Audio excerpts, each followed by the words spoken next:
Do you ever personally feel guilty for wanting to try new things? In my case, I feel guilty a lot of times when it comes to wanting to take on a new project. I literally have my journal right beside me here where I was doodling a whole bunch of different ideas for businesses and types of content that I could create. And this used to make me feel extremely guilty. But the stuff that I've been studying recently has really helped, and I hope this episode helps you too. If you know anyone else who's multi-passionate, struggling to pick one thing or decide on a niche, please send them my way. I was sitting here the other day thinking about taking on all these projects, and I remembered the first time that I learned the word pivot. I was like 8 years old maybe. My dad was coaching me in basketball, and he was showing me the rules of the game. When you pick the ball up, you have to keep one foot screwed to the ground, but otherwise you can move around. And that's just an incredible metaphor for life. I've come to appreciate this power of the word pivot when it comes to how I live and how I might start one project and drop it and then move on to something else. When we do that, we often think that people around us are judging us, and maybe some people are, but they just don't get it. Once you have some safety and security, aka the foundation of like wellness and self-care, then you should feel free to go wild and try things out. You don't have to, but you should feel empowered that it's not something that should make you feel guilty to go do it. A pivot is simply about changing direction, reorienting yourself to face a new path.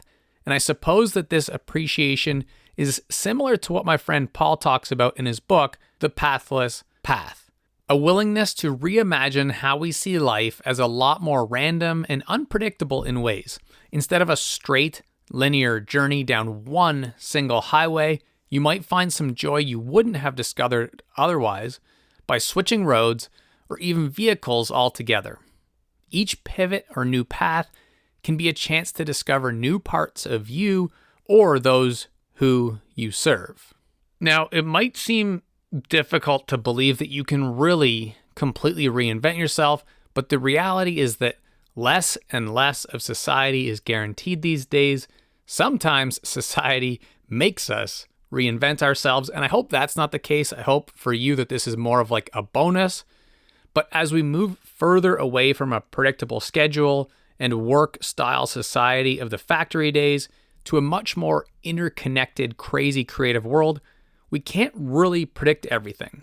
Life's major milestones used to be pretty predictable. They were contained to a few major moments like graduation, securing a career, buying a home, marriage, parenting, and, well, retirement, and then the end.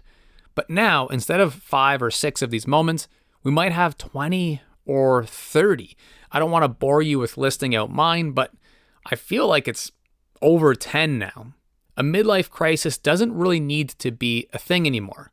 By midlife, these days, you could already have had multiple companies, traveled the world, and collaborated with hundreds of incredible people around the globe. I know that I personally have, and the whole topic of midlife is kind of a crazy one for me anyways. My brothers passed away at 32 and 34. I'll be 40 soon. So what does midlife even mean? This is what a lot of this gets summarized up as, is that life is so short, so you might as well embrace change if it's something that you think will bring you vitality. But it's true that in today's world, we often feel pressured to find our one true calling. The book, The One Thing, is one of my favorite productivity books, and I don't want this all to get confused with the fact that you shouldn't focus on something. The question becomes, what do you focus on? Something that a lot of people don't know is in that book, the one thing for the author is actually teaching. Now that is super broad, and it's actually my one thing as well. I would say teaching / storytelling perhaps, but ultimately my one thing is truly teaching as well. And so stories of people who have done many things can remind us that it's okay to take a side road or change direction altogether. It could be in sequence like a career change, So you go from being a teacher to being a nurse to building a business to driving Uber to opening a restaurant. Or it could be simultaneous, like playing music at night, writing poetry in the morning, and running your email newsletter by day. It could be micro, like switching from X to Instagram as your favorite go-to social media platform to post on, or it could be much more macro, like being a graphic designer instead of a podcaster. As a multi-passionate person who struggles with things like finding a niche or focusing, Barbara Scher's book that I picked up recently really helped with this stuff. She wrote a book called Refuse to Choose. And when this one landed on my desk, it was like what some people might call a godsend. It's really helpful for feeling safe to make your pivots, for feeling sane instead of psycho. And is she ever another person that I wish I could interview? There's a lot of people who rest in peace, won't ever be able to be on this show. She's definitely one of those people that I wish I could ask about this topic. But ultimately, she calls us scanners, people with multiple interests and passions who often feel pressured to pick one path, but just can't. She encourages embracing all of your interests and seeing the fact that you hop around as a strength. According to her, allowing yourself to pivot and explore different passions while controlling the chaos just enough leads to true vitality. And you know what I love telling people? It's probably come up in a few episodes. It'll probably come up in hundreds more. That most people get this famous saying wrong. A jack of all trades is a master of none, is what we often hear. But the full saying is actually a jack of all trades is a master of none, oftentimes better than a master of one. Any of us who start out in the world of creator land do start out on one thing. For me, it was writing and then podcasting, and that continues to be sort of the one medium that I create in. I might add a little bit more writing in terms of like a newsletter as well, but really focused on creating that podcast first. But over time, I will add many, many things. And there's some really famous life examples when we look back at the life of those who we really appreciate in the creator economy, business, or the arts, any sort of creativity. We can see that people actually do a lot of things. And it can be fun to look at some famous real life examples of pivots. But note that these are just the major changes these folks made. They actually have a ton of other passion projects, probably hundreds, definitely too many to list.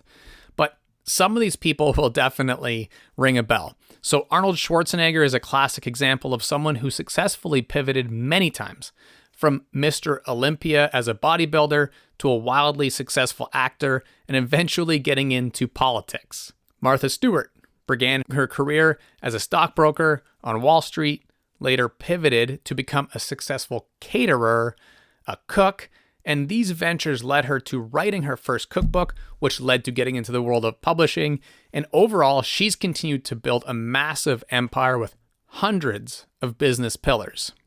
Ken Jeong, this one is one of my kids' favorites because they love The Masked Singer. He initially pursued a career in medicine and became a licensed physician first, but his passion for comedy and acting led him to pivot big time. He began performing stand-up comedy and eventually became a superstar in TV and movies. Dwayne Johnson, aka The Rock, began his career as a football player, then professional wrestler, and pivoted to acting, where he's one of the most beloved, highly paid actors ever. Not content with just performing, he's also ventured into business, launching many successful ventures. And this one, because it's pretty recent that I learned about it, is one of my favorites. Snoop Dogg started as a rapper. Clearly, I know that. He quickly became a prominent figure in the entire hip-hop industry. His smooth voice and unique style brought him fame, but he didn't stop there. He pivoted into acting, and then big time into business. I was at a talk he gave a couple years back when he was talking about building a business pillar around media for kindergarten hip hop. But the most fun thing is that this dude is competing in track and field in his mid-50s. When I go out for a run and I think, what the heck am I doing? I'm running and I'm almost 40 years old. I think of someone like Snoop Dogg. I'm like, the guy's like 15 years older than me and he's crushing it as a sprinter. All of these people are incredible examples of being multi-passionate. I know they're famous examples. I thought about mixing in some people who you might not know, and we could probably do that on another episode because it's a little easier for us to relate to them. But I think it's important to see that none of us are one thing with examples that we all know. Now, let me just mention one other thing quickly. This is not a public service announcement for not finding focus. This doesn't mean that you need to make pivots.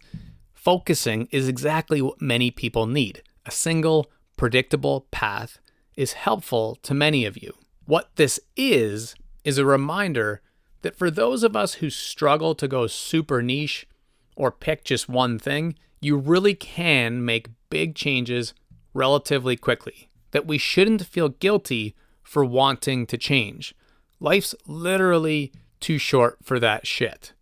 Life can be a straight line from birth to death, or a squiggly one with a lot of twists and turns. You get to choose. All right, thank you for listening today. I'd love to hear what different projects you get up to or what your struggles are when it comes to this concept of being multi-passionate. So tag me on social media and let me know how to support. If you haven't already, be sure to check out the JKL newsletter. It's been a lot of fun sharing specific advice on things like writing your first book, building business, or dealing with life's challenges. So definitely check it out. I appreciate all of you so much. Chat soon, and in the meantime, remember, just keep learning.